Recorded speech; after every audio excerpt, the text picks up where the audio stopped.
They said it was just another morning flight, coffee steaming under the hum of fluorescent lights, and a flag framed by the gate window. A young man scoffed when the older passenger refused to switch seats, his voice sharp enough to slice the small talk in row 14. Then sunlight shifted one beam landing on the metal pinned beneath that worn jacket, and the cabin went quiet, every stare suddenly heavy with understanding. Quiet men leave echoes too, let me take you back. The flight from Denver had barely reached cruising altitude when the shuffle began, people trading seats for families, couples, elbows, and legroom. Row 14 stayed still. Martin Greer, a young man in a pressed blue blazer, looked down the aisle toward an older passenger beside the window. "Sir, would you mind switching? My colleague's up front and we've got notes to compare." Frank Holloway looked up, calm gray eyes behind reading glasses. "I'm fine here, thank you," he said, his voice low and even. Martin smiled, tight and polite.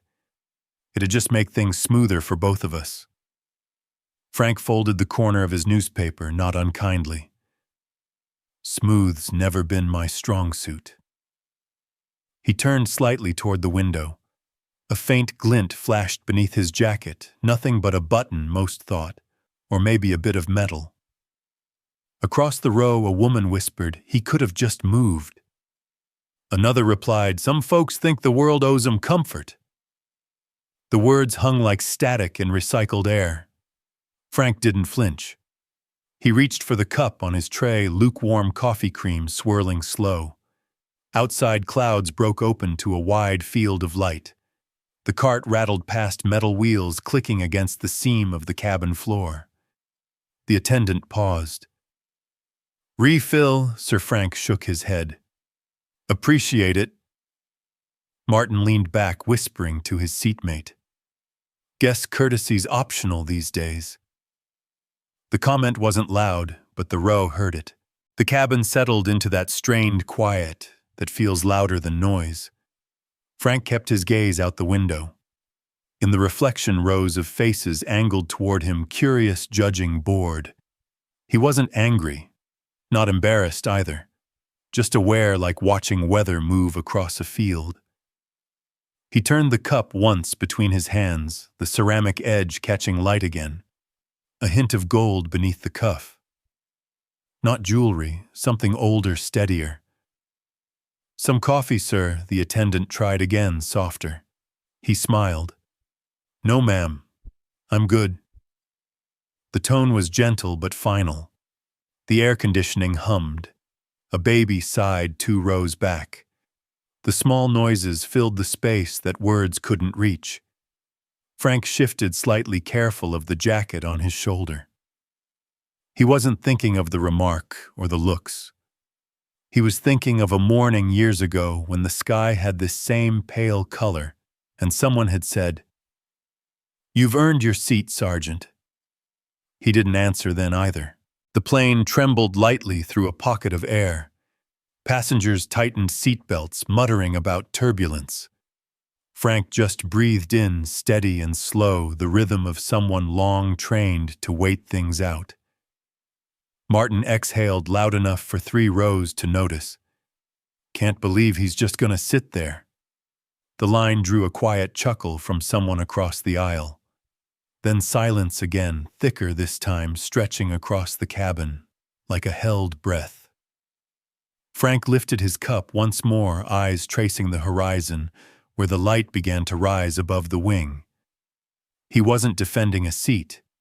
He was protecting a kind of peace no one else could see. But the eyes didn't look away.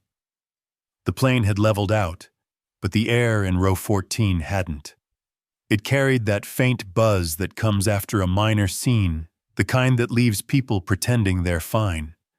Jess, the flight attendant, moved down the aisle with her practiced calm, the kind that could quiet a storm with a smile. "Everyone comfortable?" she asked, her tone somewhere between cheer and plea. Martin chuckled under his breath. "Some of us are trying to be." He didn't look at Frank when he said it. He didn't have to. Jess paused beside them. "Sir, can I get you anything?" Frank looked up from the folded newspaper on his lap. "No, thank you. You've already done plenty." His voice carried no edge, no defense, just that steady politeness that confused people used to quick answers. Jess lingered for a second, studying the faint outline beneath his jacket, the way the fabric lifted at one side like something was resting just beneath. Eli, the young man in the aisle seat across from him, noticed too. He'd seen that shape before at his grandfather's house, framed in glass. A medal. Martin leaned toward his colleague 2 rows up. "Whole flight's gonna remember that guy," he muttered. Eli's jaw tightened. He didn't say anything yet, but something in his expression shifted, quiet, thoughtful, like he was filing the moment away. The overhead light flickered once, a brief pulse that made Jess glance up. "Sorry about that," she said half to no one. "Old bird's showing her age." Frank smiled faintly. "We all do eventually." Jess grinned, relieved by the softness in his tone. "If everyone aged like you, sir, we'd be out of business." A small laugh rippled near the window, one of those half-polite chuckles that lightens tension, without anyone admitting there was tension in the first place. Still, Martin couldn't let the moment go.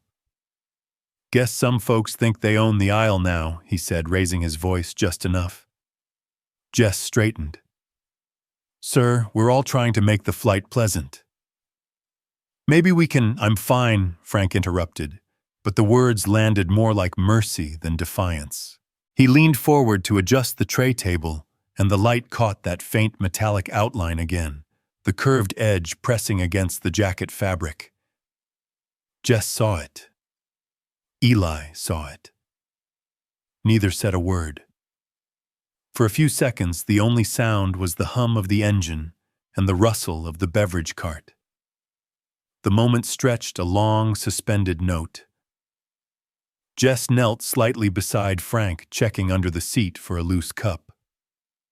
The cabin light angled down, glancing off the hidden lapel pin. A small flare of gold blinked and vanished. Eli swallowed. "Sir, if you'd rather have my seat, I don't mind." Frank turned to him, calm as ever. "You're kind to offer, but you stay put. Young legs deserve the aisle." Eli smiled, unsure how to respond. "It's no trouble." "I know," Frank said, voice low. "That's why it matters." Jess lingered there, one hand on the seat back. "Let me know if you need anything." "All right, I will," he said simply. She moved on the squeak of her shoes, blending with the steady drone of the cabin. The air had changed again, less sharp now, less judgmental. Even Martin had gone quiet, pretending to scroll through his phone. Frank eased back into his seat, the jacket shifting slightly. For a second, the metal's impression pressed clear as daylight round, worn alive beneath the cloth. He reached for the coffee cup again, mostly empty now, and stared at the swirling ring at the bottom. The reflection of the overhead light trembled there like a tiny sun blinking every few seconds. Eli looked toward him, voice almost a whisper. "You've flown before," Sir Frank nodded once. "A few times. Different skies." That earned a look from Eli, curiosity without intrusion. He wanted to ask more, but didn't. The quiet between them felt right. The plane rocked slightly, and a child's laughter from somewhere behind them softened the moment further. Jess returned down the aisle, and for an instant as she passed, her eyes met Frank's. Understanding flickered there, wordless, brief enough. Frank exhaled through his nose, leaned back, and let the hum of the engines settle over him. He thought of another kind of cabin, one with no rows, no service lights, just silence and the sound of wind hitting metal. Still, the noise felt smaller than his memory. The engines steadied, smoothing the air into a long, low hum. Most passengers had slipped into that quiet stage of flight where time forgets itself, screens dimmed, pages half-turned. Frank sat still, hands folded over the same newspaper he hadn't read past the headline. His gaze fixed somewhere beyond the window, though what he saw wasn't outside. He was back in a small hall years ago, clean, bright, heavy with the smell of polished wood and folded flags. No crowd, no speeches, just a few men in uniform boots, a lined silence pressed between breaths. A younger officer had cleared his throat, holding out a small velvet box. For service rendered beyond duty, the man had said. Frank remembered how light it felt when he took it, how absurd it was that something made of metal could stand in for what had been lost. He didn't open it right away. He'd waited until the others left, until only the sound of a clock and the slow rustle of the flag remained. Then he'd lifted the lid. The metal had caught the afternoon sun and turned it into something alive. Back in the cabin, that same light brushed across his lap, now soft, hesitant, golden. The moment was gone as quickly as it came, but it carried weight all the same. He adjusted his jacket fingers, grazing the familiar outline beneath. The plane tilted slightly, and the hum deepened. Eli watched him from across the aisle, not intruding, just noticing. There was something in the older man's stillness, a kind of gravity that made the rest of the world seem loud by comparison. "You all right, sir?" Eli asked quietly.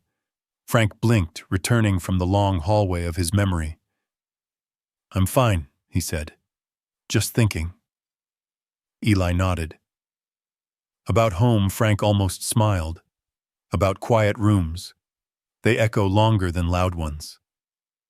The younger man looked down at his hands, unsure how to answer that.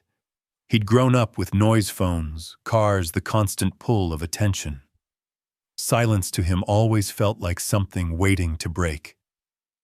Jess rolled the service cart past wheels clicking steady.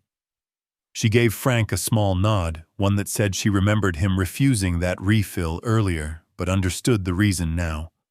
He nodded back faintly. No words needed. The hum of the engines changed again, a drop in pitch that felt like an exhale. A few passengers shifted, stretching, returning to their books. Frank straightened the collar of his coat, slow and deliberate. His reflection in the window stared back, older-lined, but steady.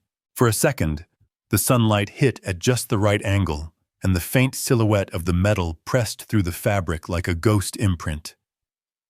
Eli caught it, eyes widening just slightly. He didn't say a word. Instead, he leaned back, letting the silence stay whole. Frank took a long breath, the kind you take when there's nothing left to prove. Outside, the horizon tilted as the aircraft banked south, and the sunlight flooded the cabin in one clean sweep, turning metal skin and glass into one soft color. Then the sun moved, and the cabin changed. Afternoon light slid down through the cabin blinds, thin, uncertain searching. The plane had begun its slow descent, and the angle of the sun changed everything. One stray beam found its way through row 14. It struck the edge of Frank's jacket first, then the faint outline beneath it. The light caught metal. The glint grew brighter, spreading across his lapel, until it wasn't a glint anymore. It was a signal, a memory. For a moment, the cabin stilled. Every whisper, every shuffle of magazines and earbuds froze in the same invisible gravity. Jess turned from the aisle. The reflection hit her eyes. She blinked once, then twice.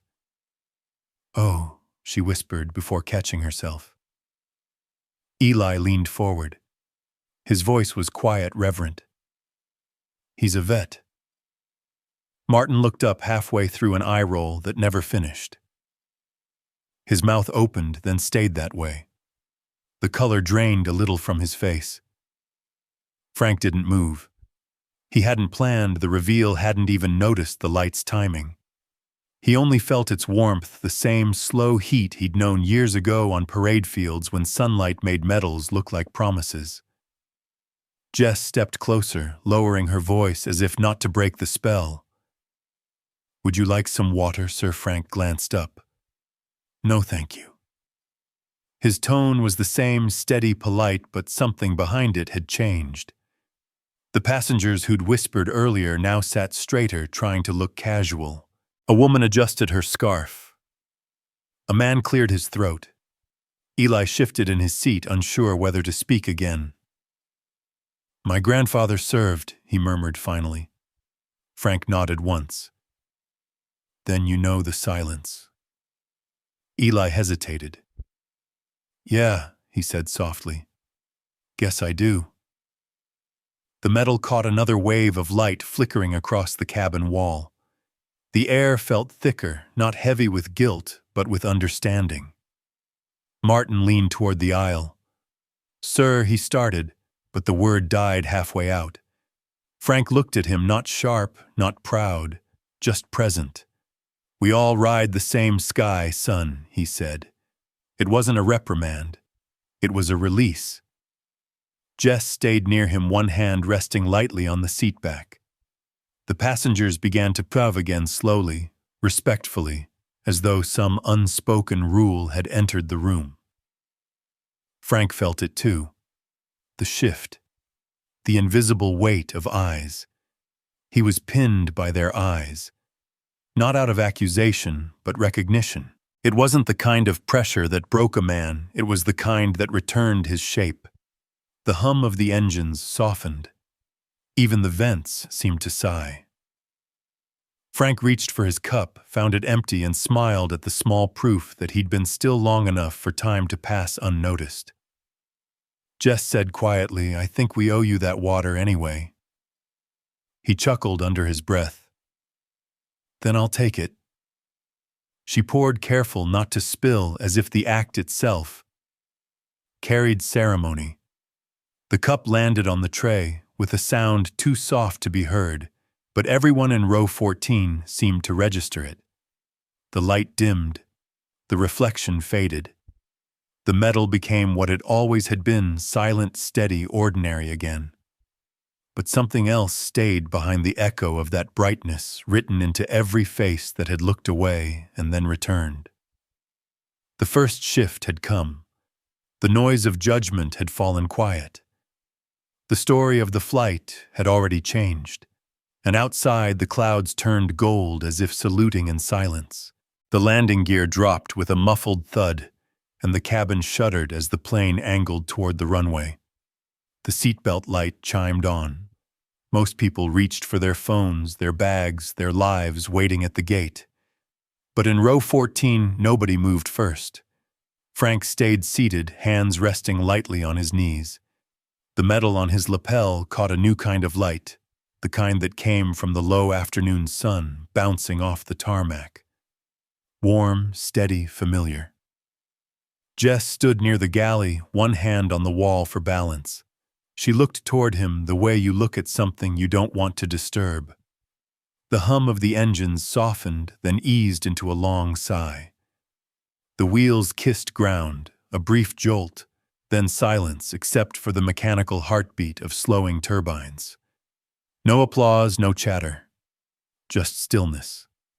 Martin shifted in his seat, eyes darting toward Frank, then to the aisle. He cleared his throat as if preparing for some kind of apology that couldn't find its words. A few rows ahead, a child whispered, "Why's everyone quiet?" Her mother touched her arm. "Just wait, honey." The plane slowed to a crawl. The light over Frank's seat glowed gold, now softer than before. Jess walked down the aisle, checking latches that didn't need checking. She stopped beside him. "You all right, sir?" He nodded. "Fine flight, ma'am." Her lips curved into a smile. Guess that seat earned some miles. A ripple of laughter moved through the nearby rows, not loud, not forced, just a shared exhale. Even Frank chuckled, the sound low and brief. The pilot's voice came over the intercom. "Folks, please remain seated until the aircraft comes to a complete stop." But no one quite did. It started with Eli. He unbuckled his belt quietly and stood turning to face the older man. Jess noticed, hesitated, and said nothing. Then a woman across the aisle rose, her hands folded in front of her. 2 more followed. Within moments, nearly half the cabin was on its feet. The seatbelt sign still glowed red, but the gesture wasn't about leaving. It was about standing still in respect. Martin looked around, realizing what was happening. For a heartbeat, pride and shame wrestled across his face. He inhaled sharply, then pushed his seat upright. The buckle clicked. He stood last of all. The air felt different now, lighter, truer. The sound of the engines winding down filled the space like a benediction. Jess stepped back and let the moment breathe. No one reached for bags or phones. They just stood, passengers, strangers, citizens, each facing forward in silence. Frank didn't rise. He didn't need to. His stillness was enough. He looked down at the metal, the faint gleam across its edge reflecting back the shape of every person standing for him. He whispered under his breath, too soft for anyone to hear, "We all ride the same sky." The plane came to a full stop. The light above dimmed. A long second passed where nothing happened. Just breath, just hum, just grace. And then almost on cue, the world returned. Buckles, clinking bins, opening life, moving on.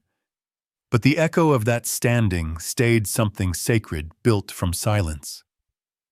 Outside on the runway, sunlight slipped along the wing. The metal caught it and threw it forward as if carrying the moment beyond the plane itself. Justice had no announcement. It just stood quietly where everyone could see it. The terminal was half awake, morning voices, layered with the soft rhythm of wheels, coffee steam, and distant announcements. Passengers moved like slow rivers through the concourse, each carrying their own quiet urgency. Frank Holloway walked beside Eli toward the gate cafe.